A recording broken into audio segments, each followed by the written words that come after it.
As I've said in previous videos here, I really love HDR, and I know that's not for everybody, but I find that a lot of people use HDR and do HDR, but there's a thing about HDR that's given it a bad reputation, which is that it can easily go over the top. There's a really cool way that you can control that look. I'm going to talk about that in this video inside of Luminar Neo. I've got a photo here. Now this is a single exposure that I stuck in HDR Merge to give it a bit of that HDR pop. I wanted it to kind of jump off the screen, and you might be looking at it and saying, it's jumping a little too much, Jim. It's intense. If you look at my edits, I use Develop, Structure AI, Super Contrast, and Accent AI. I did some masking, I did some things like that, but bottom line, I had a base file, and I've got now an HDR file. But the thing you will notice about HDR Merge, there's not a filter in here that I can reduce the intensity of. There's not a way to pull back that overall HDR Merge effect. And that's because there's not a slider for it. It's not a separate thing that just goes through the tone mapping in HDR Merge, and then you do your edits, and sometimes you end up with that fairly intense photo. This is the original raw file here on the left, and then I've got two copies of the exact same HDR, the one that I showed you a moment ago that had those 4 different tools applied to it. And what I want to do here in this video is walk through an example of how you actually can control the amount of HDR that goes into your photo, and that is by blending the original raw file with an edited HDR, so you can pull back that intensity because you're using the layers function. That's what we're going to talk about here. So raw file over here, full edited HDR, 2 copies here. I'm going to leave that original edited one there, and I'm going to go into this one that's edited and use this for my demonstration. Okay, so here we go. You can see there's no before and after. I've done nothing else to the photo. I just took a copy of it from the HDR Merge folder and put it in this folder simply so I could show you my before and after here during my edit. So what I want to talk about, as I said, is blending the original raw file with the HDR. And so that's going to involve the layers panel. Now, if you're not familiar with layers, let me know in a comment down below. I'll be happy to do a video about some of the things you can do with layers. This is one of the things. And you just click on the plus where it says add a new layer. And I've already got the raw file here. So I'm just going to go ahead and click it, and it'll apply it on top of this photo. Now, if you don't have the raw file handy, you do need to have it outside of your catalog. I had it in that separate folder, which is outside of the full catalog. It was just on my desktop. So otherwise, you'd have to hit load image and go get the file. But I clicked on that, and that raw file is now being applied and laying on top of my HDR. Now, you'll notice when you do that, the Layer Properties menu opens, and you've got Properties and Masking, and it defaults to 50% opacity, which means you can see halfway through it, and halfway you can't see through it. So it's already blending and being a much more tame looking implementation of HDR.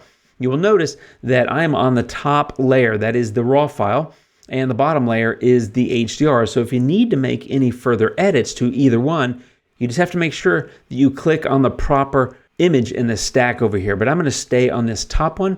That's the raw file. And if I turn it off, you will see, I will just click hide layer, and you will see there's the full HDR coming through at 100%.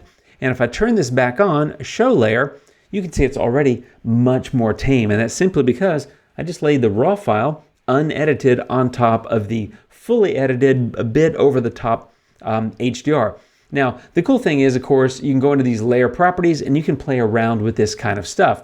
If I take the opacity to 100, that means it's completely opaque, which means you can't see through it. So all you're going to see is what's on top. Remember, what's on top is the raw file. So that's all that you're seeing. If I take opacity to 0, that means you can see completely through it. There's no opacity. It's not opaque at all. So I can see through it 100%. In other words, it's almost like that layer is not there. So even though I'm highlighting on the raw file, because the opacity is at 0, I'm seeing completely through it, and I see the edited HDR. And so the first thing to do, of course, is to play with this opacity and decide, where does it look good to you? Maybe you're at 85 or something percent opacity where you just get a little bit of that HDR. Maybe you're at 50% opacity where you get about half. So kind of half of the raw file and half of the HDR in this view. Or maybe you're a little bit lower because you like the HDR, but you want to back it off a little bit. Maybe you go down to 30 and adjust from there. The point is, you're in control. You can do whatever you want. In this video, I'm going to go ahead and just go to 50 just because it's right in the middle. Seems like a nice little fit And what I want to talk about now is what I would do next. And that is because I like how it's blended together, it's tamed a little bit of that intensity in the HDR, but it's also kind of messed up the light a little bit. And what I mean by that is if I go back to 0, if you look, you got better visibility into the foreground because of the HDR, right? It evens out those tones across the image. That's what it does. It does a great job, and I love that. Sometimes it does a little too much, like here. And so by blending these together, I'm taming that a little bit, but at 50, I'm taming it a little too much. The overall HDR impact or effect is lessened by half, which is great, but I'm also lessening by half the visibility in that foreground. So now remember, this is a raw file because you can use raw files in layers. So I can just click Close Layer Properties. I can go to Develop Raw, and I can come in here and play with things like camera profiles. Maybe I'll come in here and say camera light. Maybe I like that. Maybe, and in this case, the answer is yes. Maybe I will lift the shadows a little bit so I can get a little bit better visibility into that foreground. I think that looks pretty good. Maybe I'll add a tiny bit of tint, and maybe what I want to do is play a little bit with those oranges, and maybe I don't quite like that orange, so I'm going to go into color, and I'll go into the hue, and in the hue of the orange, maybe I'll just take it a little bit left, create it a little bit more red, and maybe I'll go into the luminance, and maybe I'll take that orange, maybe make it a little bit brighter so it stands out. You can see before and after, it's really just mostly impacting the mountain and the reflection because it's mostly all that's orange in the photo. There's a little bit elsewhere. If you need to be very specific, I recommend masking to get the best possible control. But that in that case, I didn't really need to mask it.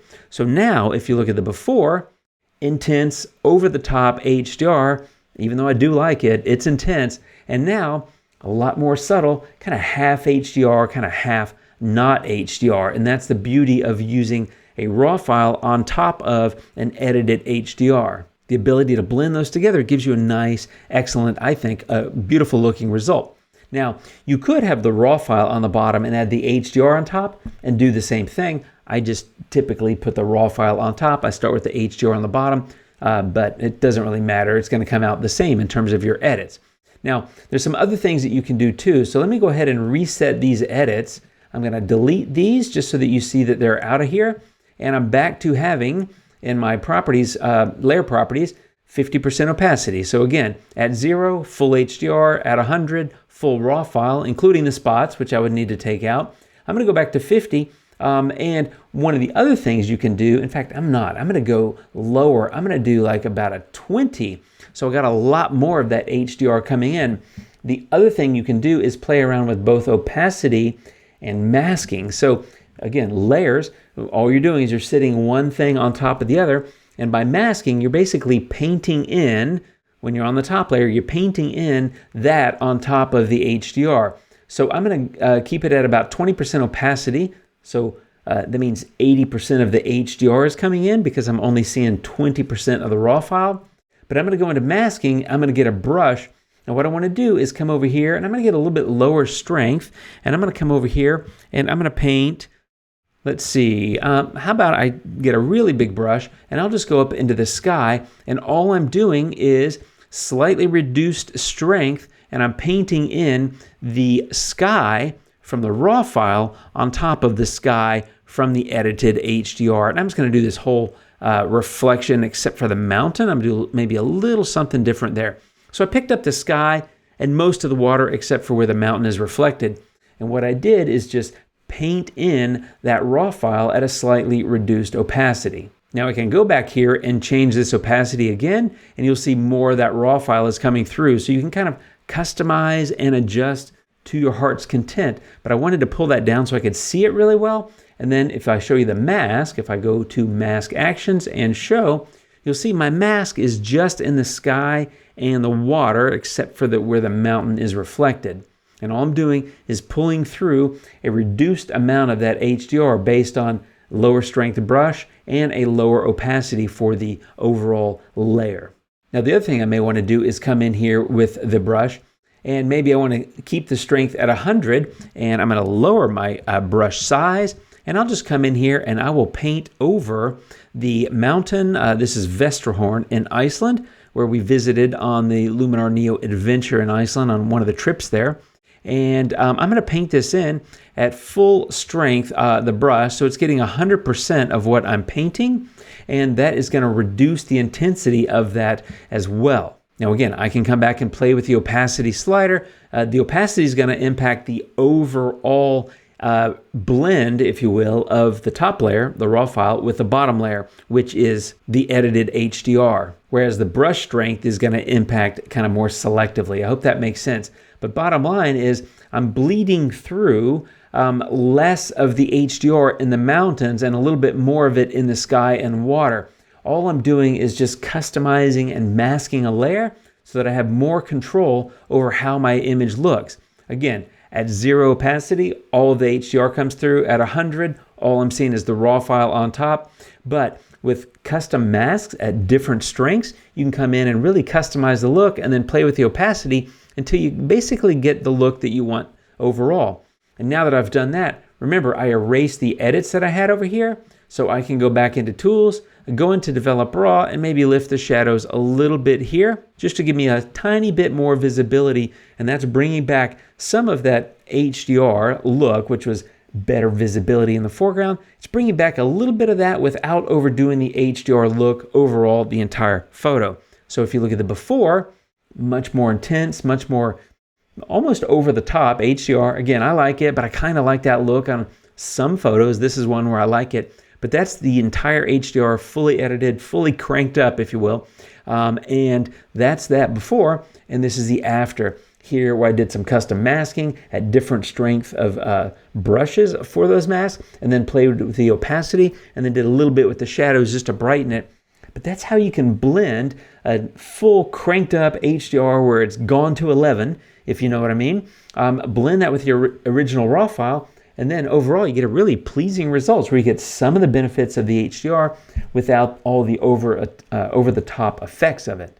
It's a great technique, it's very popular, and it's something that I use quite a bit on my own personal photos. Wanted to walk through that today. I hope it gives you some ideas about the things that you can do, not just with layers, but also with HDR, because it is the extension in Luminar that I use the most. I absolutely adore it, but sometimes I crank my photos and I really like it, but sometimes need to pull it back a little bit. This is one of those times I pulled it back. I think I've got a really pleasing result. And don't forget, I can still come in and use other tools here if I wanted to. I could use little Accent AI, and this is, again, coming across the entire photo because I'm sitting on top. I'm on the top layer. And so the point is you can continue to edit and refine to get it looking just the way you want it to look, but that's how you can reduce the intensity of the overall HDR and tone map look on your photo by blending it with one of the original exposures. Hope it helps. Thanks for watching. I'll be back soon with more videos, my friends. You guys take care, and until next time, adios.